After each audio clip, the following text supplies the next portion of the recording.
My cholesterol didn't go up the way most people would expect. In fact, some of my cardiovascular markers improved significantly after I ate 100 eggs in just 7 days. What does that mean?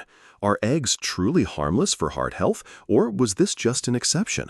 And more importantly, if eggs aren't the real cause of heart attacks and strokes, what have we misunderstood for decades? In this video, I'll show you the full set of lab results before and after eating 100 eggs. I'll break down each marker that directly affects your risk of heart attack and stroke. I'll also compare this with how people in Japan eat eggs daily, yet still have one of the lowest stroke rates in the world. And I'll highlight one of the biggest misconceptions in today's dietary guidelines. If you're over 50 and have ever been told to avoid eggs, what you're about to see may completely change the way you think about food and your own health. I didn't start this experiment to be shocking or to create a strange food trend. I did it to go straight to the core question that millions of people over 50 still ask themselves every day. Does eating eggs really increase the risk of heart attacks and strokes? For years, I've seen countless patients who were told by their doctors to completely avoid eggs just because their cholesterol levels were slightly elevated.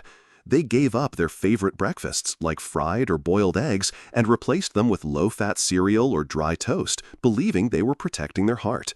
But what happened? Many of them still had heart attacks, still suffered strokes, and still ended up on lifelong statins and blood pressure medications. That made me ask whether we've been targeting the wrong thing by focusing so much on cholesterol while ignoring more dangerous factors like vascular inflammation, oxidative stress, and insulin imbalance. Eggs are one of the most complete foods in nature. They contain all essential amino acids, vitamin B12, choline, selenium, and lutein. Eggs support nerve cells and help build the structure of cell membranes in the heart and brain. Yet, they've been blamed for causing artery plaque simply because they contain cholesterol. The irony is that about 70 to 80% of the cholesterol in your blood doesn't come from food. It's made by your liver to meet your body's needs. In other words, if you don't eat eggs, your liver will just increase cholesterol production to make up for it. With all that in mind, I wanted to see what would actually happen if I ate a much higher number of eggs than normal while keeping the rest of my lifestyle exactly the same. I didn't exercise more, I didn't eat less, and I didn't take supplements. My goal was to find out the real impact of eggs on the markers linked to heart attacks and strokes, using my own body, with no guesses, no theories, and no secondhand data. I started the first day with 6 boiled eggs and a pinch of sea salt. The eggs were cooked until just done to preserve as much nutritional value as possible, especially the choline in the yolks. For lunch, I had steamed eggs with boiled vegetables and a spoonful of olive oil. Dinner was pan-fried eggs with butter and a small portion of sautéed tomatoes. Each day, I ate between 14 and 16 eggs, depending on how full I felt and how well I was digesting. Throughout the entire 7 days, I avoided all processed foods, refined grains, sugar, and alcohol. I drank only water, green tea, and a cup of warm ginger water in the evening to support digestion. I focused on varying the preparation methods to avoid getting bored. On one day, I tried a Japanese-style dish called tamago kake gohan, which is raw egg mixed with hot rice. In Japan, this is eaten daily because their eggs are strictly monitored for bacterial safety. When I tried this, I used fresh, organic eggs, mixing one into hot rice with a small amount of low-sodium soy sauce. The texture was rich, smooth, and very easy to digest. This is one way the Japanese maintain consistent protein intake without relying heavily on red meat. On other days, I made Japanese-style rolled omelets by whisking eggs with a bit of dashi and cooking them in thin layers. I also prepared steamed eggs similar to chawanmushi, combining eggs with mushrooms, leafy greens, and homemade chicken broth. These variations helped me stick with the experiment without feeling tired or pressured by the repetition. Even though I was eating more eggs than usual, I never felt bloated, overly full, or noticed any change in my sleep. My resting heart rate remained steady, my blood pressure stayed stable, and my energy levels were completely normal throughout the day. I also monitored my blood glucose and blood pressure every morning and evening. There were no spikes or abnormalities. I experienced no symptoms like chest tightness, palpitations, rapid heartbeat, or trouble sleeping. I continued my usual light morning walks and evening reading as in previous weeks. What mattered most was keeping all my routines unchanged to make sure any health changes I observed could be traced directly to the eggs, not to any outside factors. Before starting the experiment, I had all necessary tests done to ensure I could accurately compare the results after 7 days of eating eggs. The key indicators I focused on included blood lipids, fasting blood glucose, inflammatory markers such as high-sensitivity CRP, homocysteine, blood pressure, resting heart rate, and thyroid function with TSH. My total cholesterol was 203 milligrams per deciliter. LDL was 126, HDL was 58, and triglycerides were 72. This is considered an ideal lipid profile according to modern cardiovascular standards, with a triglyceride to HDL ratio of approximately 1.24, indicating a very low risk of atherosclerosis. Fasting blood glucose was 88 milligrams per deciliter, and HbA1c was 5.2%, showing stable blood sugar control. My high-sensitivity CRP was 0.6 milligrams per liter, and homocysteine was 8.4 micromoles per liter, both within the safe, low range, indicating minimal vascular inflammation.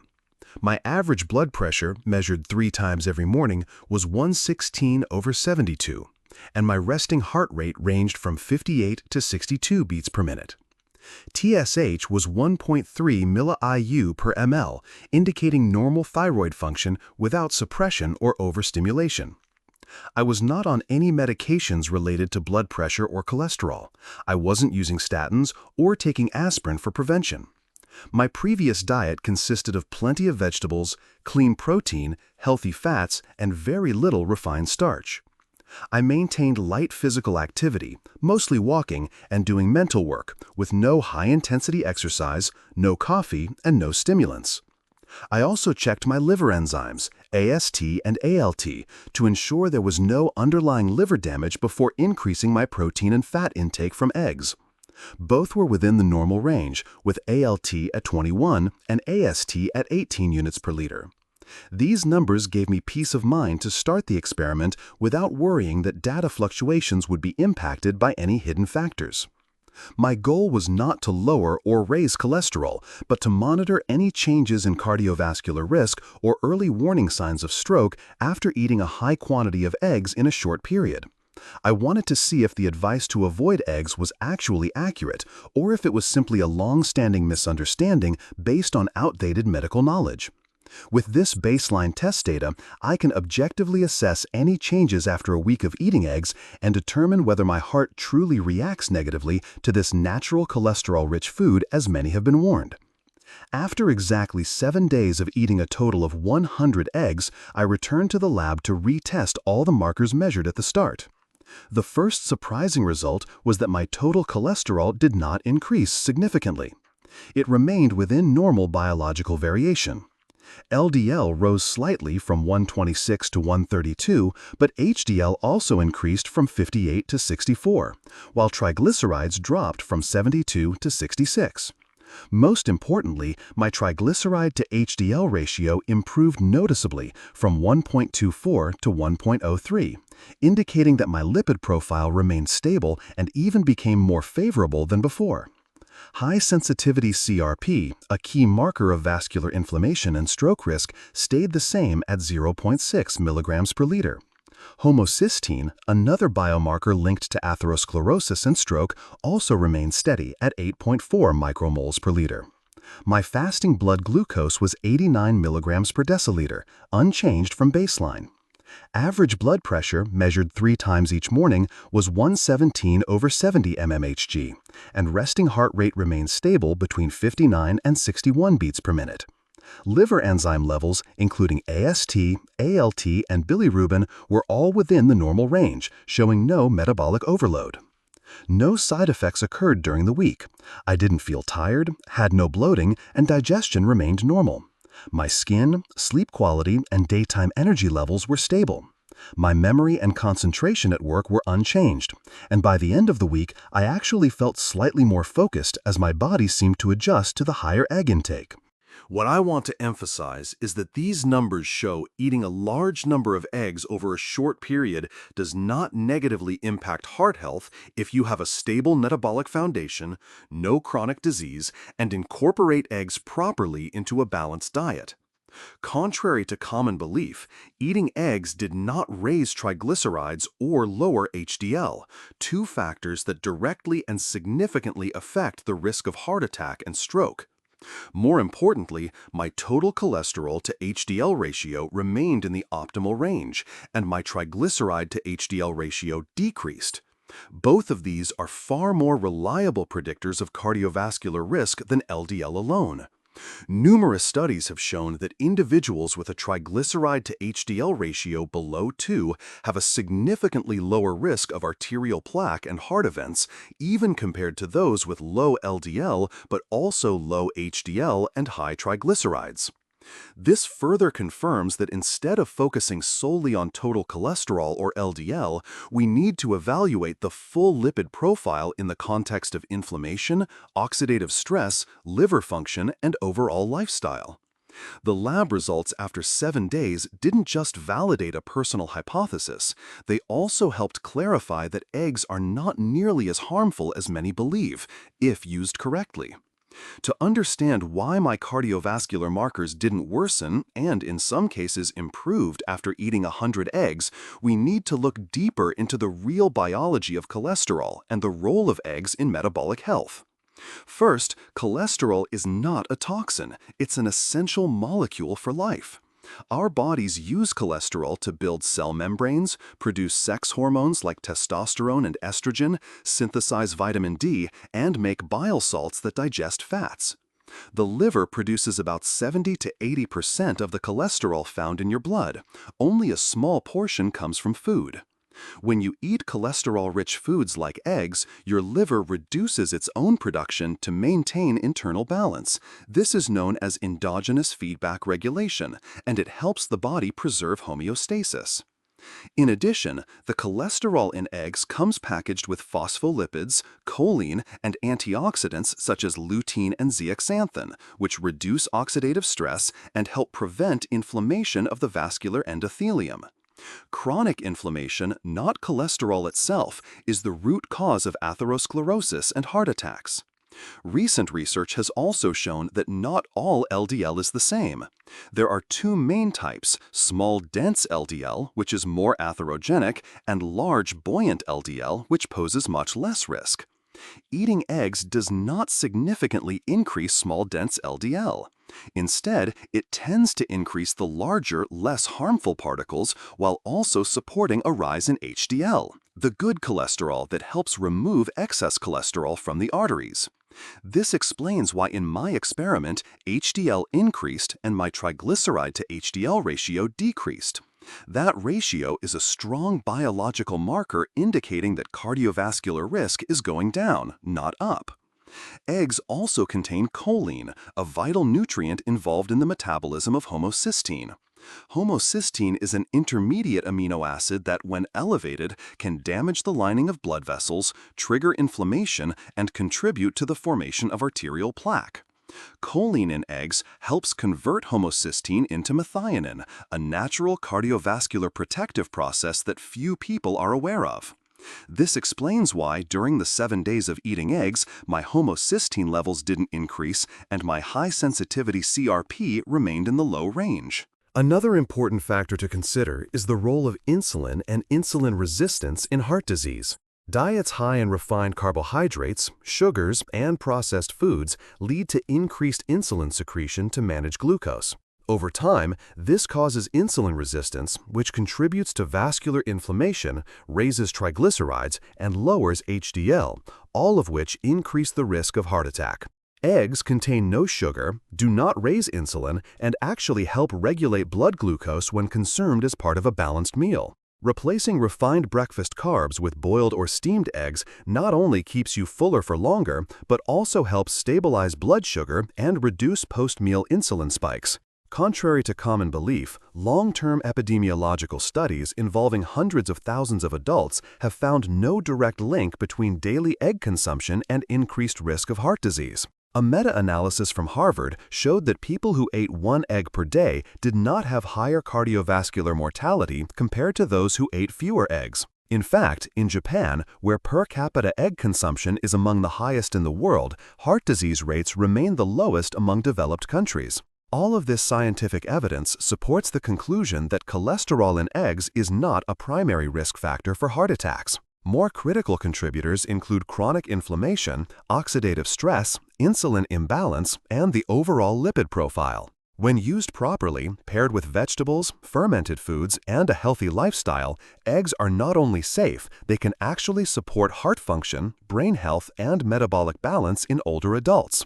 One of the reasons I decided to include Japanese-style egg consumption in my experiment is because the Japanese are among the highest egg consumers in the world, yet they have the lowest rates of heart disease and stroke among developed nations. On average, a person in Japan eats about 320 eggs per year, nearly 1 egg a day, and many older adults in Japan maintain this habit throughout their lives. What's particularly interesting is that in long-term epidemiological studies like the Osaki cohort, no significant link was found between daily egg consumption and increased risk of heart disease or cardiovascular mortality in the Japanese population. In fact, among older adults, those who ate eggs regularly were more likely to live independently and used fewer chronic medications than those who avoided eggs. One possible explanation for this difference lies in both the preparation methods and the broader lifestyle of the Japanese. They rarely deep fry eggs or pair them with bacon and white bread, as is common in Western diets. Instead, eggs are often steamed or lightly boiled and served with rice, boiled vegetables, fermented soybeans, or fish-based broth. The dish tamago kake gohan, which I tried during the experiment, is a perfect example. A raw egg is mixed into hot rice with a bit of low-sodium soy sauce, sometimes topped with sesame seeds or dried seaweed. It's light, easy to digest, and rich in choline, lutein, and essential amino acids needed for brain and cardiovascular health. Unlike in the West, where eggs are often isolated and labeled as a risky food, in Japan, eggs are considered a staple of the traditional diet and are not automatically associated with disease risk. This reflects not just a cultural difference, but also a more holistic way of evaluating food, within the full context of the meal, rather than isolating individual components.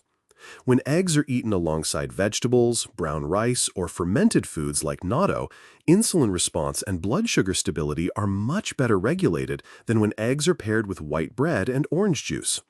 In addition, the Japanese maintain consistent daily physical activity well into old age, including walking, cycling, and gardening. They also consume a variety of antioxidant-rich foods, such as seaweed, green tea, mushrooms, and seasonal vegetables, which help reduce vascular inflammation and protect the endothelium, the inner lining of the arteries, which is a key factor in determining stroke and heart attack risk. In their diet, eggs are not the culprit. On the contrary, they help supply the building blocks for tissue repair, support healthy cholesterol levels, and contribute to the production of essential hormones. Another often overlooked factor is meal timing and how frequently eggs are consumed. In Japan, eggs are typically eaten in the morning or at lunch, when the digestive system is most active and natural cortisol levels enhance fat metabolism. Eating eggs late at night or pairing them with alcohol is uncommon, and this may help prevent nighttime fat metabolism imbalances, a time when oxidative stress and vascular damage are more likely if digestion is impaired. When I applied some of these Japanese eating habits to my experiment, I noticed easier digestion, no bloating despite eating a high number of eggs, deeper sleep at night, and no signs of indigestion or reflux. These results suggest that it's not just the eggs themselves, but how you eat them, when you eat them, and what you eat them with that collectively shape the final biological impact on the cardiovascular and nervous systems. In today's world, where older adults are overwhelmed by conflicting health information, learning from well-documented longevity models, like the Japanese lifestyle, is a practical and reliable approach to keeping the heart healthy and preventing strokes in a sustainable way. One issue I can't avoid when discussing cholesterol, heart health, and eggs is the role of cholesterol-lowering medications, specifically statins. Statins are among the most commonly prescribed drugs for adults over 50 in the United States, with the primary goal of lowering LDL cholesterol in hopes of reducing the risk of heart attacks and strokes. However, after more than 2 decades of widespread use, numerous independent studies and observational data have shown that lowering LDL with statins does not always correlate with reduced mortality or improved quality of life in older adults. What's more concerning are the side effects many patients experience with long-term statin use, including muscle pain, chronic fatigue, memory decline, sleep disturbances, increased risk of type 2 diabetes, and liver damage. These issues were not heavily emphasized in the original prescribing guidelines. In reality, many people report feeling worse after starting statins, but are afraid to stop taking them out of fear that they'll have a heart attack immediately. That fear is not always based on medical reality, but rather on narrow messaging and incomplete counseling by some providers who focus only on a single number, LDL, without evaluating the patient's overall cardiovascular risk. One of the fundamental problems is the misinterpretation of cholesterol's role in the body. Cholesterol is not a toxin. It's a vital component needed to build cell membranes, produce hormones, synthesize vitamin D, and support brain function. When LDL is lowered too aggressively, especially in older adults, it can impair tissue repair, weaken immune response, and slow the body's ability to heal. In fact, some European studies have found that older adults with LDL levels above the so-called normal range tend to live longer and experience lower rates of depression compared to those with excessively low LDL. This doesn't mean everyone should stop taking statins, but it does raise the question: have we become too reliant on a single metric while ignoring the bigger picture? Individuals with high LDL but low triglycerides, high HDL, low inflammation markers, stable blood sugar, and no history of heart disease may live very healthy lives without the need for lipid-lowering drugs. On the other hand, someone with low LDL but elevated insulin, high CRP, a smoking habit, and a sedentary lifestyle may still face a high stroke risk, even if their cholesterol is within target range.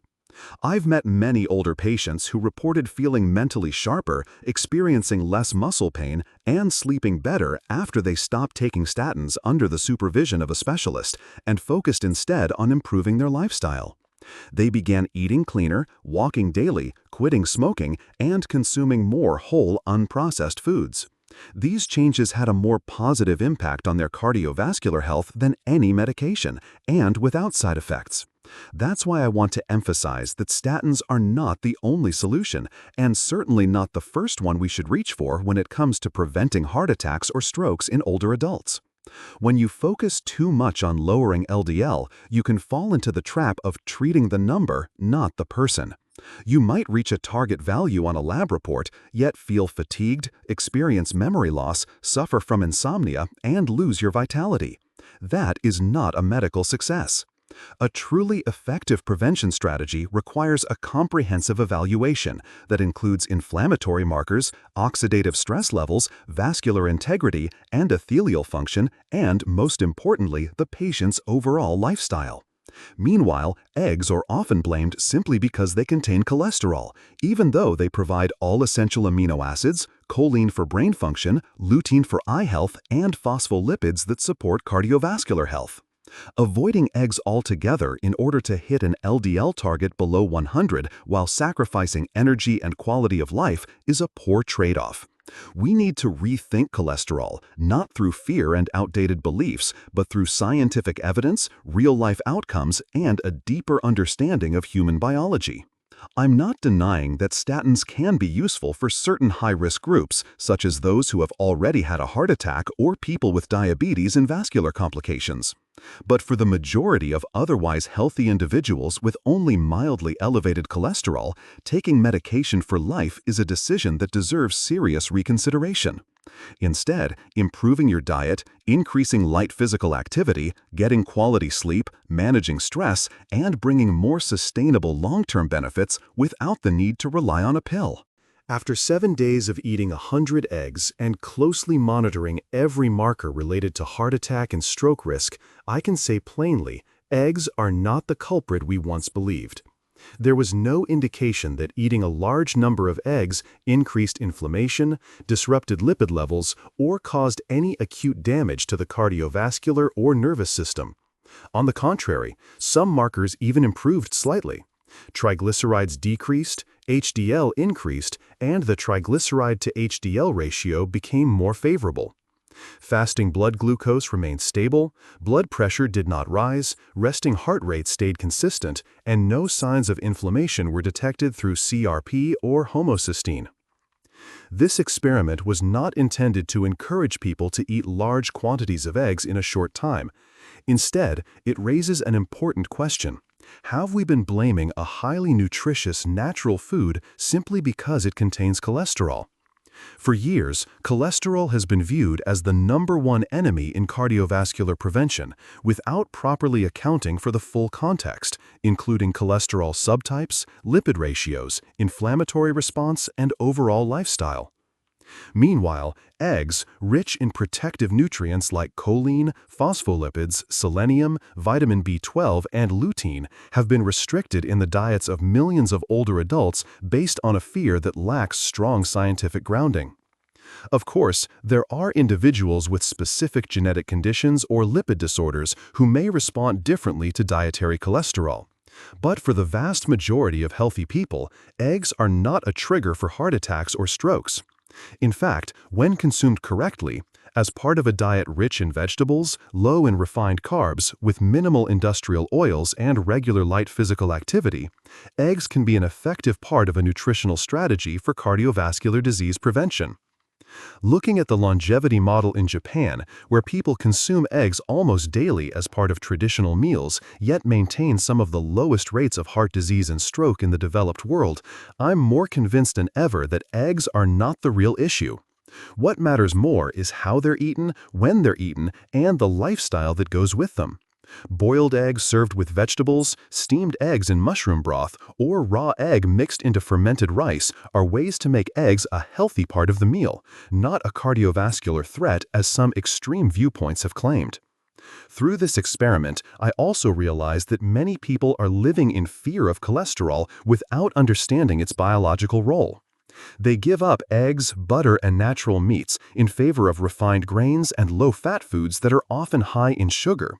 The result is increased insulin resistance, higher inflammation, and ultimately the very conditions they were trying to avoid. In contrast, a diet rich in natural protein, healthy fats, and whole foods can improve not only lab markers, but also mood, sleep, and overall quality of life. If you're over 50 and have been told to avoid eggs, it may be time to reevaluate that advice in light of new data, real-life experience, and a broader view of your lifestyle, not just a single cholesterol number. Eggs aren't perfect, but they're not the enemy. The real culprits are physical inactivity, chronic stress, poor sleep, processed foods, and long-standing misconceptions about nutrition. The most important lesson I learned after 7 days of eating eggs has nothing to do with whether a number went up or down. It's that we need to stop judging food based on fear and start building our health knowledge on real bodies, real data, and real-world context. When eaten correctly, eggs are not only a good source of protein, but can also be a powerful tool for protecting heart health and preventing stroke in older adults, naturally, accessibly, and more sustainably than the medications many people rely on each day. If, after following my 7-day journey of eating 100 eggs, you're now asking, so how should I eat eggs each day in a healthy way? The answer lies in flexibility and pairing eggs with heart-supportive foods. You don't need to eat large quantities like I did during the experiment. Just 1 or 2 eggs per day, prepared properly and combined with the right ingredients, can offer significant cardiovascular benefits without increasing stroke risk. Below are some simple and practical meal suggestions for adults over 50 who want to protect their heart health through food. For breakfast, start with 2 medium-boiled eggs served alongside lightly sautéed spinach in olive oil, a few slices of avocado, and a warm cup of green tea. This meal provides antioxidants, monounsaturated fats, and brain-boosting choline while also helping to stabilize blood sugar throughout the morning.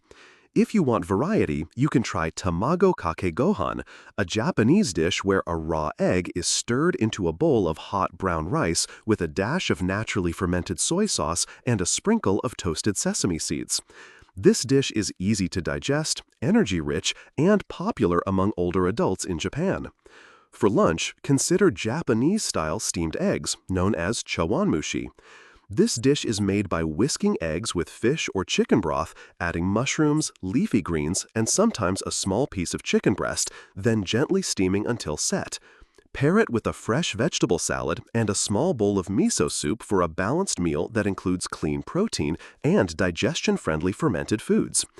If you prefer fried eggs, opt for soft-cooked eggs made with avocado oil or coconut oil, served with boiled sweet potato and steamed vegetables. Avoid deep frying and skip white bread or packaged juices. Dinner should be light to reduce strain on the heart. A single boiled egg with a bowl of vegetable soup and a tablespoon of ground flaxseed stirred into oatmeal or vegetable stew can help add plant-based omega-3s and soluble fiber that support vascular health. You could also try a rolled egg omelet with steamed vegetables, or a warm egg drop soup with mushrooms, ginger, and rich vegetable broth. These meals help you relax, nourish your body, and support digestion without overloading your system at night. The key is to eat eggs as part of a complete, balanced meal, preferably prepared simply. Avoid deep frying and don't combine eggs with refined sugar, white bread, or alcohol. Instead, pair eggs with leafy greens and fermented foods like yogurt, sauerkraut, or natto to enhance nutrient absorption and reduce inflammation. It's also best not to eat eggs very late at night or immediately after drinking alcohol, since the liver is already working to detoxify and is less efficient at processing fats during that time. Based on personal experience and experimental data, I can confidently say that when used correctly, eggs are not only safe, but can actively support the prevention of heart disease and stroke, especially in older adults who need a high-quality, easily digestible source of protein. Cutting eggs out of your diet out of fear of cholesterol is a common mistake that many people are paying for with serious nutritional deficiencies. If you found this information helpful, make sure to subscribe to the channel so you don't miss future videos that offer clear, practical, and science-based insights on heart health, brain function, and real-world nutrition for adults over 50. If you have your own recipe or personal experience using eggs to improve your health, or if you found heart-friendly alternatives for your daily meals, leave a comment below. I read nearly every one, and your story could become the inspiration for a future video that brings value to a community hungry for real and accurate information. Remember, protecting your heart isn't just about medication or following rigid diets. It's about truly understanding your body, choosing foods wisely, and living a lifestyle that fits your age and your personal reality. Eggs are not the problem. Misunderstanding eggs is the problem. Thank you for watching, and don't forget to hit the subscribe button if you believe that health is a choice you can take control of every day, starting with the simplest decisions at your kitchen table.